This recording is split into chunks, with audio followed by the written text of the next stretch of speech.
It takes a village to lift you higher. We teach the way, feed the fire.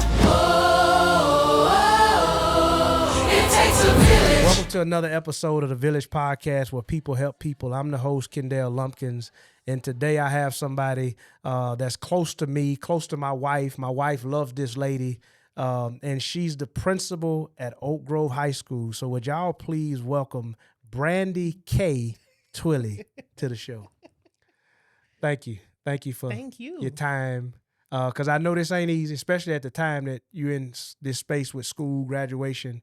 But I appreciate you being here. Thank you for having me. I'm excited. So look, the first question I always open up with, and what I'm realizing in life is most people, when they meet me, they always ask me what I do. Mm-hmm. And so that could go two ways, I think, because people want to know, what you do in relation to how much money you make and to see how valuable you are. And then some people like, well, he seems interesting. I want to know what he do. And my question is always, how are you? Like, I want to know how you're doing. Like, you're a principal. Oak Grove High School is a huge school, but genuinely want to know, like, with all of this stuff, this your first year, like, how are you doing outside of what you do? I think that if I'm answering that question honestly, mm-hmm. I feel so incredibly grateful. Mm-hmm. I am good. And I think that I was telling somebody, we were doing some mock interviews on campus recently. And one of the kids asked me, how has it been transitioning to be principal at Oak Grove? Mm-hmm. I said it was probably one of the scariest decisions I ever made because there's so much that comes with it. But God is so faithful.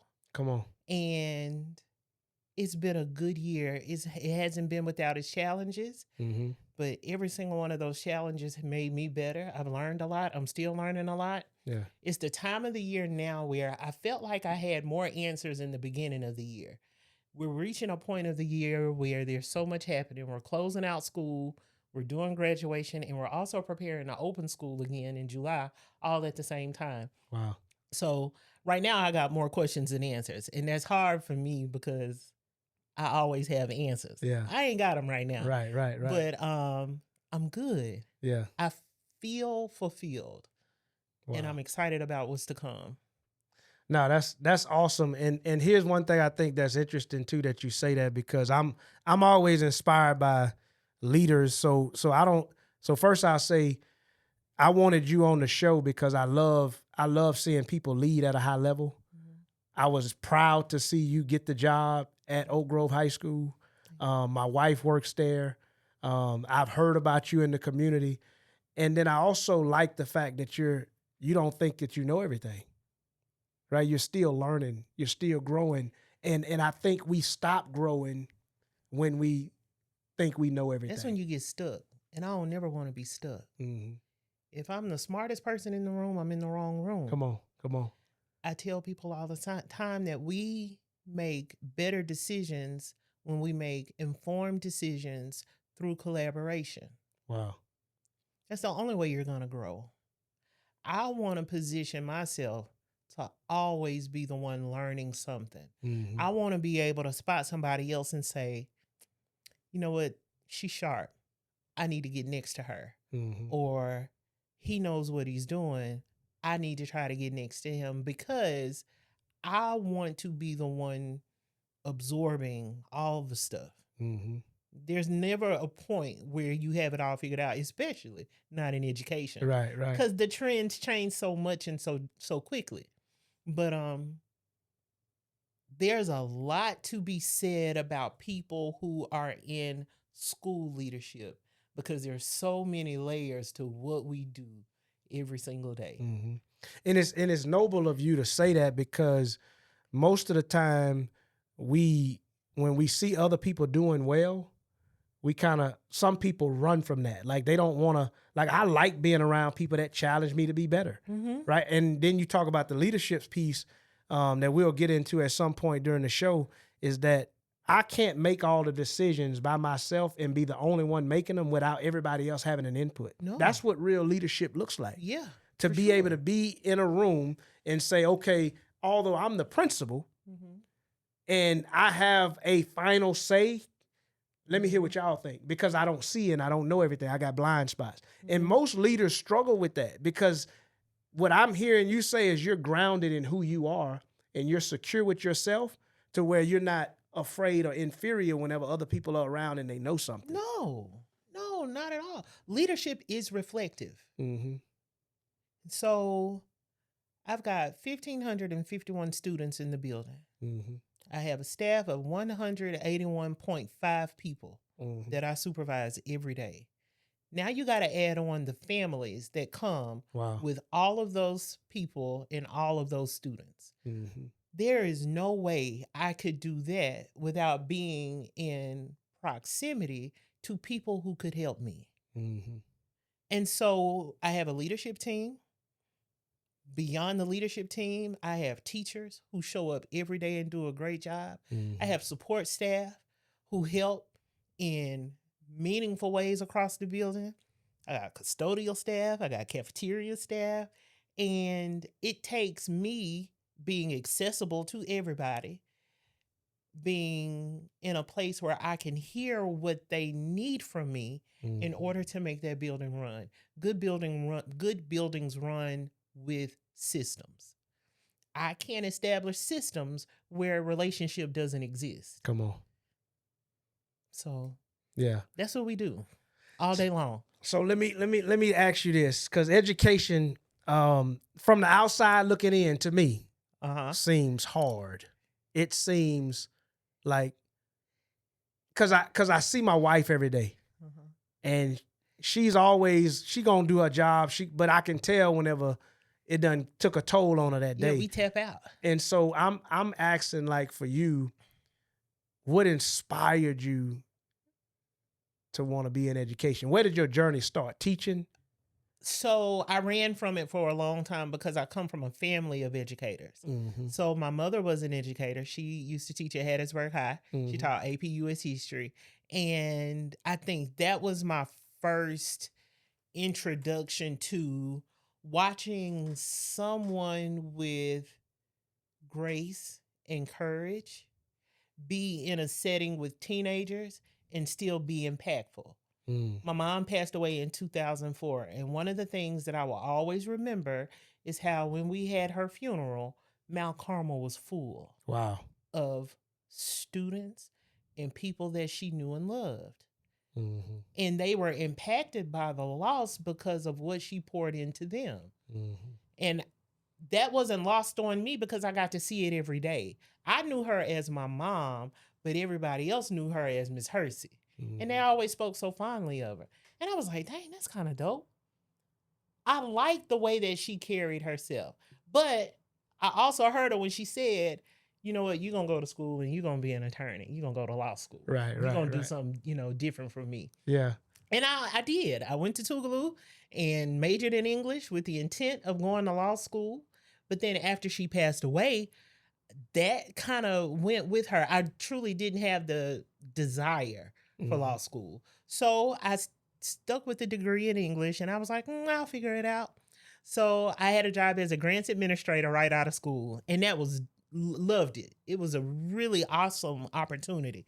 But the thing that people don't tell you about grants administration is you got to always be working on the next grant to keep your money. Yeah. I didn't know that. Yeah. And so they called me to the office one day. They were like, yeah, your grant's running out and we don't have another one to replace it. So we got to let you go. So I was like, okay, well, I'll figure something out. I went and applied to the management training program at Walgreens. I think I worked that job for maybe 3 weeks. Yeah. But when them people told me I had to work Christmas Eve and then turn around and come back Christmas Day, I said, who does that? Right. I'm on break. Yeah. They had me in the stock room building shelves and all. I said, no, I'm not finna do that. That wasn't for me. And then I took a job back at Tougaloo as student activities director. And that was an amazing experience. I think that was where I learned that I liked working with young people of a certain age group. So let me ask you, why you put emphasis on that of a certain age group? Because I can't do little kids. Okay.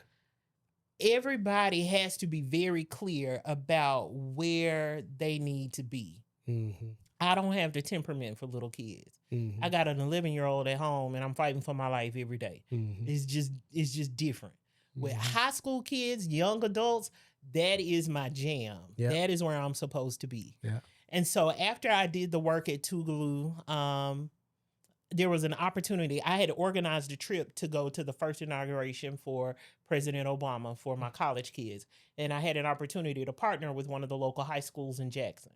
The principal at the time, Dr. Calvin Lockett, was very impressed with the work that I did. And he was like, hey, if you ever need a job, come talk to me. And so that opportunity led me to teaching at Bailey Magnet High School in Jackson, Mississippi. Mm-hmm. And that was 2009, I think. And I didn't know what I was doing, but I knew I was doing what I needed to be doing. Mm-hmm. And I taught 10th grade English for 11 years before moving back to Hattiesburg to become an administrator. Yeah. So my mom started it. She was the one who kind of laid the foundation. I had a teacher in high school, Miss Denise Sutton, and she taught English. And that lady could sit, she's so little, she's so petite, she would sit on her stool and she would tell a story and she would have you absolutely captivated by what she was saying. Yeah.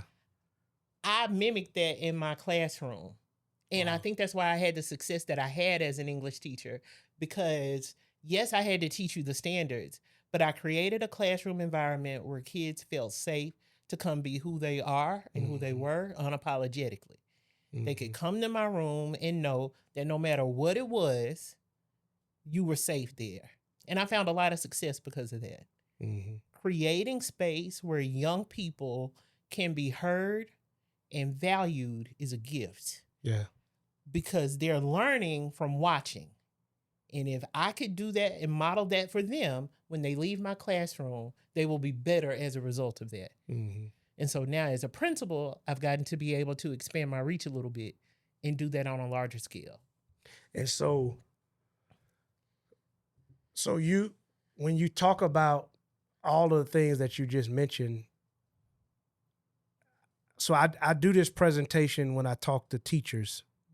You know, I've been fortunate enough to go and travel and speak to different, you know, they have staff development. And so I go talk, and one of my talks or presentation is don't just teach, connect. Oh, for sure. And you can't teach if you don't connect.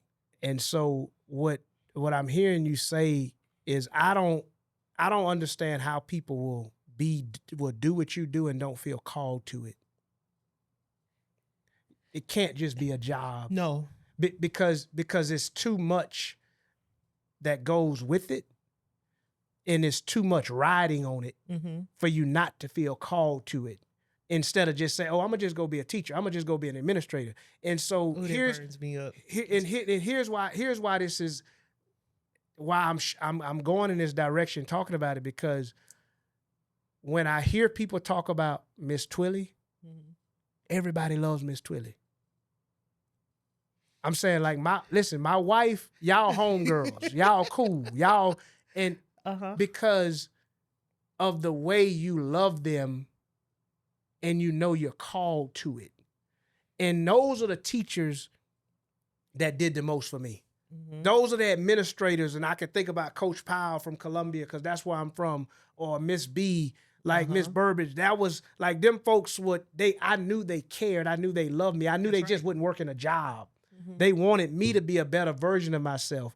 And so whenever you think about the calling of it, like what makes you think people do it that's not called to it? I think people believe that they can just go teach. I think people truly believe that. I think that if they can't find a job somewhere, then the next best option is, oh, I'll just go teach. Mm-hmm. But you don't just go teach. There's a science behind what we do. We are practitioners of the field. Mm-hmm. You have to do the work in order to do it well. I was very fortunate in my first teaching assignment. I taught in a very small high school, but there was a team of women who rallied around me and showed me what to do. Mm-hmm. They led me well. I've been fortunate to have excellent administrators who showed me what to do. Mm-hmm. You don't last 25 years in teaching to just go teach. Yeah. It is a calling and it is a passion. And the thing about it is the kids going to tell you. They're going to let you know. If it is not a passion for you, you're going to have a hard time. Mm-hmm. You're going to be unsettled. You cannot be grounded nor rooted in the work if you're just going to go teach. Mm-hmm. Because you don't ever get to show up and just teach. Sometimes you got to teach. Sometimes you got to know when to fall back. Mm-hmm. Sometimes you got to be able to say, okay, I'm going to work this out for you. I'm going to make sure you got somewhere to stay. I'm going to make sure you got somewhere to eat. Mm-hmm. Sometimes you have to go into your own pocket Yeah. and create a way out of no way Mm-hmm. for a kid who really needs it. So no, you don't wake up and just decide you just going to go teach, because it don't work like that. And people don't learn from people they don't like. Oh, for sure. And they don't, growing up with the mentors that I've had, I'll never forget John Connolly. He passed away a few years ago, and I'm 23 years old at the time, and he's mentoring me, talking me through life. And he says, Kendale, people don't care how much you know until they know how much you care. Mm-hmm. And so whenever I hear people talk about, Principal Twillie, Miss Twillie, like, I know that they know you care. Mm-hmm. And that's why the connection is there. I was really, really concerned about going to Oak Grove because I didn't know how I would be received by the students, because I was a very stark contrast to previous leadership. And previous leadership had been there for years and done so many amazing things. But I knew that I wasn't that. Mm-hmm. So I was concerned about what that looked like. Mm-hmm. But I think I said it when I first met the staff, that first day that I was introduced. I said, one thing you don't ever have to worry about is getting a different version of me throughout the week. I show up as who I am every single day, consistently. Mm-hmm. And I don't want to do anything except love people well. Right. Grown folks and children. Now, I can laugh and joke and have a good time, but I'm not playing with those children in that building. Yeah. I have an expectation for them, and they know what the expectations are. Mm-hmm. But then I got an army of people behind me who help me enforce the expectation. Yeah. And so one of the funnier stories was when I first got there, I have a habit of changing class with them. When the bell rings, I'm in the hallway too. And so I was walking behind a group of students, and they wasn't getting to class fast enough. I said, hey, y'all need to hurry this up. And I heard them say, dang, it's Twillie everywhere. But they didn't know I was like right behind them. Right. Dang, it's Twillie everywhere. I said, yes, I am. Right here. Yeah. She turned around, her whole face went white. You could have bought her for 2 cents. Yeah. But that's what I do. Mm-hmm. I want to be wherever they are. And so part of the work in loving people well is knowing who you are leading. Mm-hmm. So I do my due diligence to learn names. I want to know what I can know about your families, because I'm truly interested in that. Mm-hmm. And I just think that that's been my recipe. Mm-hmm. And it served me well up until this point. We 18 years in, I think, at this point. Yeah. We've been doing it a long time. So talk to me a little bit about the climate or the students these days. And I'm saying not so much about the specifics, but and the reason why I want to ask this is because I be seeing some stuff. and my daddy, I tell him all the time, I have a great appreciation for my daddy now that I'm older. Uh-huh. Man, my daddy was crazy. Mm-hmm.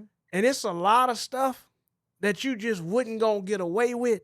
You just wouldn't gonna do. I'll tell you this story now. So check this out. So I'm a senior in high school. Okay. I still ride the bus. Uh-huh. Because for one, my daddy, they couldn't afford to get me a vehicle. It was 4 of us. Okay. So all 4 of y'all ain't about to get no vehicle. So I ain't gonna buy none of y'all nothing. That sound about right. And I'm going to school and I'm a senior, so we get out of school early. Mm-hmm. So what I've done is I made my own schedule to where I could be out of school at 11 and go to basketball practice at 1. We had blocks of 4, it was 4 blocks. So we had 4 classes each semester, and basketball was mine year round. Mm-hmm. So I go home and I show my daddy my schedule. And it shows me being out of school at 11 because I got enough credits. I'm getting ready to graduate with honors. Mm-hmm. The next day, I get on the bus and I go to school and he's at the school. He done beat me to school with my schedule. Change. Hey, your junior year, you was an AP this, AP that. Fill all his schedule back up with that. He ain't gonna be out here running around to basketball practice. Mm-hmm. And I'm not saying that works for everybody. I'm just saying I had structure at the house and my daddy didn't play. Mm-hmm. And so I'm saying nowadays I'm seeing kids that, I don't know, either getting away with it, their parents don't know. Like, where are we now with education? I think it is a little different in the sense of students have a lot more freedoms now than what I remember having when I was a senior in high school. Mm-hmm. It's not that they don't come from homes that aren't structured. I think it's just a change in the time. We're having conversations now about middle schoolers with cell phones. Mm-hmm. I didn't get a cell phone for real until my senior year of high school. Mm-hmm. So I think it is just different. And I think that children are exposed to more. They see a lot more. So they're built different. Mm-hmm. We can't teach the students who are sitting in front of us the way that we were taught when we were their age. Mm. The gap is too significant. So you have to be willing, going back to the science of doing the work, to understand that this is a different demographic. They have different needs. They tick differently. And we've got to be able not just to keep up, but to stay ahead. Mm-hmm. Because we need to be running the same race. And then sometimes you get teachers in classroom who are on a completely different track. And because kids are different and they have more freedoms and they're exposed to more, we have to reimagine how we approach education. Because if we come to them with the antiquated approaches of sit and get, we've lost them before we even started. Mm-hmm. They're experiencing everything at their fingertips. All they got to do is type it in and Google it. Mm-hmm. We've got to be able to outpace Google and create experiences within the classroom that they can't get anywhere else. Wow. So, I mean, I got 3, I got 17-year-old, 11-year-old, and I got a 7-year-old. So you just encourage me with it. My next question as I think about what you just said, is that saying, as I reimagine education, mm-hmm. as I reimagine how I do it, mm-hmm. does that, you're not saying don't hold them to a standard? Oh, absolutely not. Fundamentally, they need the foundation. The foundation is holding them to a standard, teaching them responsibility, making them accountable, and allowing them to suffer consequence. Mm-hmm. Foundationally, that's a non-negotiable for me. That don't change. Yep. That doesn't change. But as we are building upon the foundation, don't be so rigid to think that because it worked for you, it's going to work for them. Mm-hmm. And so when I say reimagine it, you've got to be willing to expand and evolve because they're already ahead. Mm-hmm. And so we don't want to be the ones getting lost. Yeah. And I fear that adults get lost if they become so fixated in, well, this is not how I was raised and this is not how I was taught. So I'm going to do it the way I learned it. Mm-hmm. I don't think that's gonna work much longer. And so here's what's good. Here I'm talking about this. This done helped me because I'm talking to Pastor Kathy one day, and my dad, the way I was raised, you can get a whooping, and he would say, "Hush before I give you something to cry about." After you just got whooped. And so my son is growing. He's getting ready to graduate from the preschool at West Point. And so I worked offshore at the time. And so anytime I would come home, if he would see me and didn't know that I was home first, if he laid eyes on me, he would cry. And this is a boy. And so I get in the crowd and I'm trying to navigate to where, like, man, he done seen me. So let me duck down in the seat. So that he don't have one of the episodes. And as soon as he saw me, and he was 5 at the time, he went to crying. And I'm talking about, if you could have seen, if you could have, I felt like steam was coming off of me. Why? Because I was internalizing it the wrong way. So the next day we go to the gym and I see Pastor Kathy. I say, "Hey man, I need to talk." So you had to help me with this. I said, "I don't know what he crying for. But man, I don't want my son to be soft. I don't want him to be no chump." And he up there crying, ain't nobody done nothing to him. You got that. And he said, "Kendale, you always talk to me about how tough your daddy was, but it also could have been the grace of God. It could have been another way." And so he helped me see that what you're trying to do and how you were raised may not work for him. You're trying to force him to be something that he's not. True story. Because of how you were raised, you think it helped you. And in some cases it did, but also in some cases it didn't. And so when you say that, it just like a light bulb went off. Like, you can't try to treat them, raise them the same way you were raised when you didn't have access and exposure to all the things that they have, even from a teaching perspective. These kids come to your class or your school in a different way than you showed up. For sure. And I think that there's a lot to be said for how we parent and how we educate. And what I feel bad for my daughter is, a lot of times my parenting is impacted by what I've seen in education. Because I'm leading with, I don't want mine to be like, to end up like that. Yeah. Or I've seen this in other kids and I don't want that for mine. And so it's a delicate dance, because the things that we experienced as children helped us to be who we are and what we are.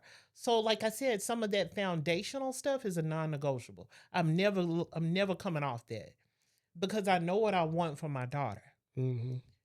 But I also have to know that 2026 don't look nothing like 1996, if we're being completely honest. Totally so environments are different, access is different, and I don't want her to ever feel like she has to cower in any way, but I also don't want her to feel like she has to constantly meet my approval. I want to teach her independence and individuality.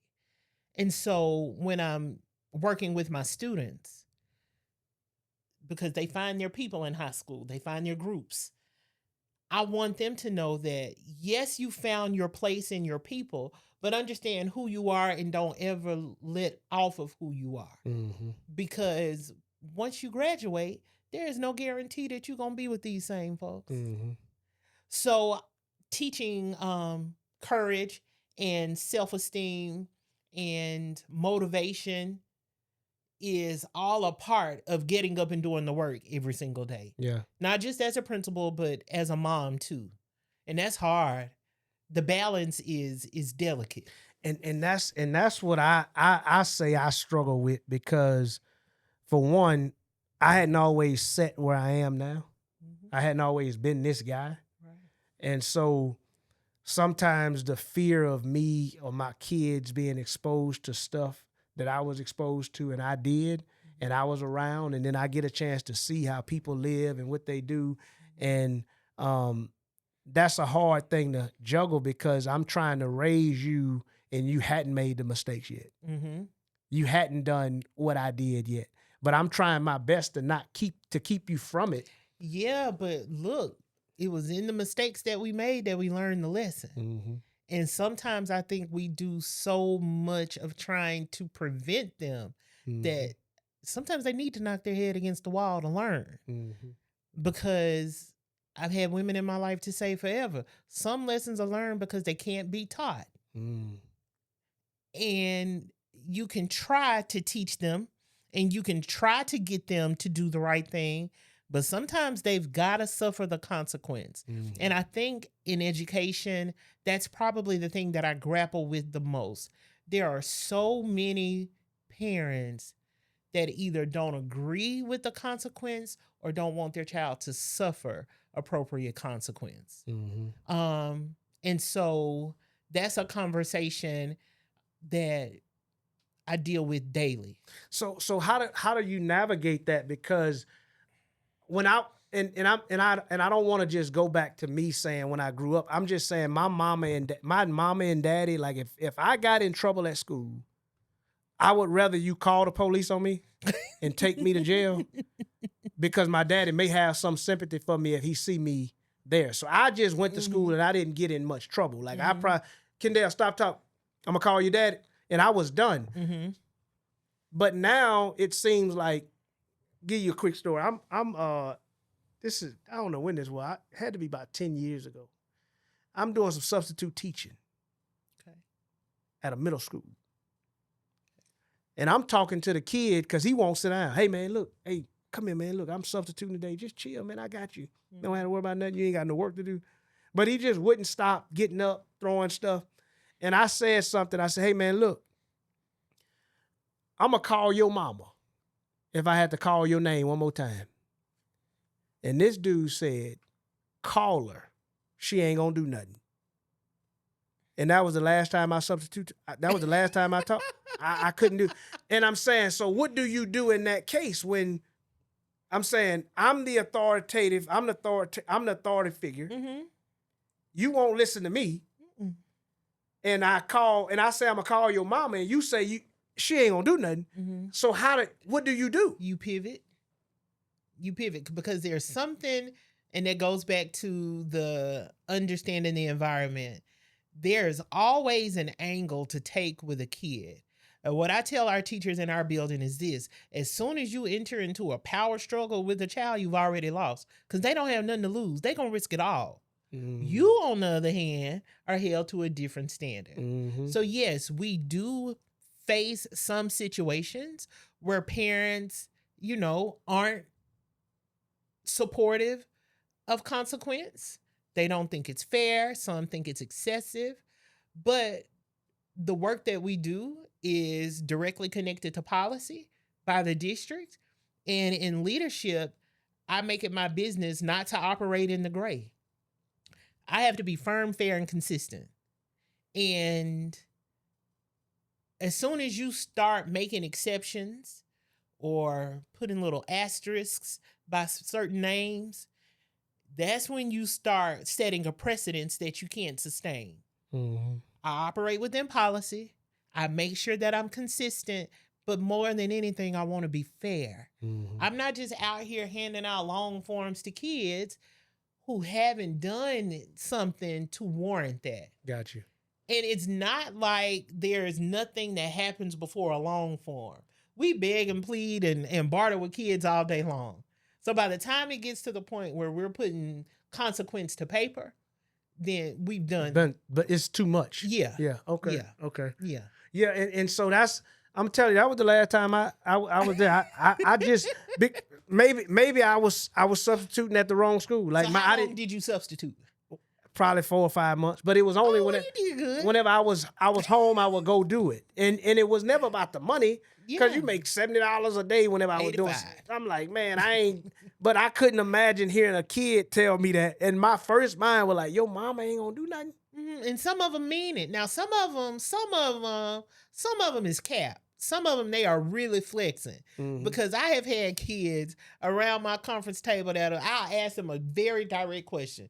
Do your parents know XYZ? Yeah, my mama know. Yeah, my daddy know. But by the time we get out to the buses, Twillie, please don't call my mama. Please don't call my mama. Yeah. But no, just an hour ago, you were good. flexing in front of your friends and said she knew. Yeah, yeah. And then you begging me not to say nothing. So which one is it? So sometimes it's cap, but for the most part, they know what their parents will and won't tolerate. Yeah, and they don't have no problem communicating that to the adult in the room. And so that's why I pray for y'all. Please, like I always try to encourage my wife, because I understand there's another side to it. And one of my things that I talk about when I talk to administrators, teachers, is I'm not so rigid as how I was raised, because I've also got a chance to see into the lives of these kids.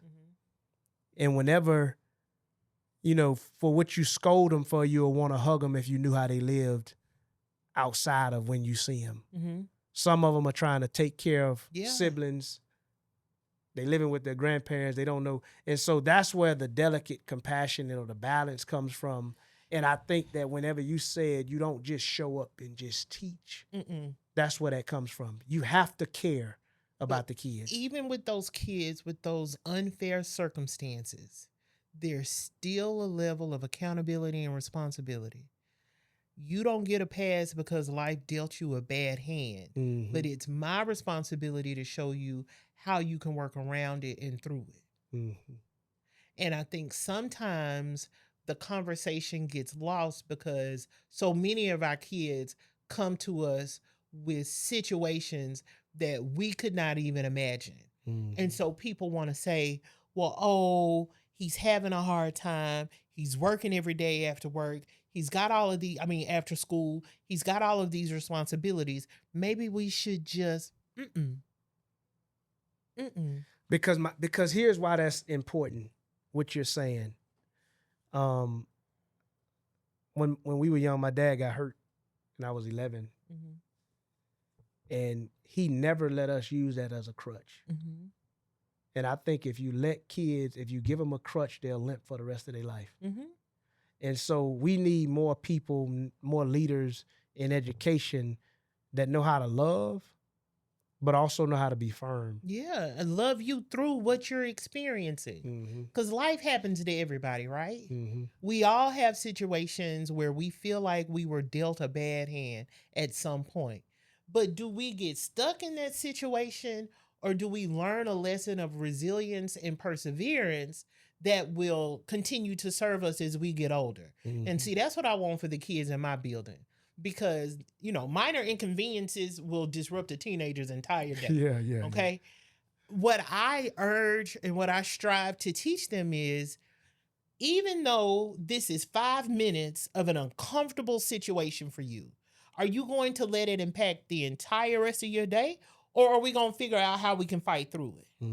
Because when they leave my building and they go to attempt to work somebody's job, I want that employer to be able to say, that girl graduated from Oak Grove High School. She's going to be all right. I will know then that I have done my work and I've done my work well. Yeah. And it's the same thing for the adults. I know that for 90% of the people who work in my building, Oak Grove is not going to be their last place. So when they get ready to move on to the next thing, can they identify a working environment where they feel like they can go to work and be happy? One thing I'm always saying, we work too much and we work too hard not to be happy at work. It's my job to set the tone in the building every single day. I want people to get up wanting to come to Oak Grove High School and know that when they get there, it's going to be all right. It don't matter what comes our way. It's going to be okay. Yeah. So working with teenagers is a critical point because Some of them are getting their jobs for the first time. Some of them have already been working jobs. Some of them are assuming more responsibility as they get older. And to see that joker go from 9th grade to 12th grade is a thing. Yeah. And you feel like a proud mama hen. I know every graduation ceremony, parents are in the stands crying and slinging snot. And I'm fighting back the tears too, because I know what we got in 9th grade. But then to see them now, that is the real win for me. Because I know that I'm a part of that child's forever story in some way, shape, fashion, or form. So here I got one more question for you before we wrap up, but I want to say something to you. This is giving me an opportunity not just to interview you, but get to know you beyond, everybody loves Miss Twillie. And here's what I want you to know, just for what you stand for, like what you do matters and who you are matters to more than just your immediate family and the people at Oak Grove High School. Like, because I'm inspired when I see leaders get it right. I'm inspired when I see people with the right heart get a shot to be great at what they do. And so I thank you for what you do. Like, thank you for who you are, the heart that you have, because it means something. And I'll say this without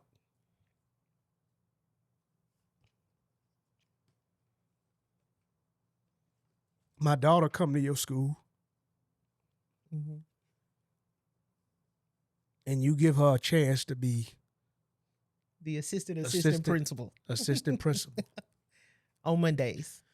And when that 7-year-old kid come home, she feel like she won. And so you're impacting people beyond what you can see. And I'm telling you, it means something to me for my baby to be safe enough to be in your presence and she not even be one of your students, but you to love her like she your own child. Absolutely. So I appreciate you for that. You're welcome. Yeah. But you don't, that part doesn't require thanks, because I would want somebody to do that for my child. And if nobody who watches this interview gets anything else, I treat every child in that building the way I want somebody to treat Allison Kyle Twillie, because she's my one and only. That's it.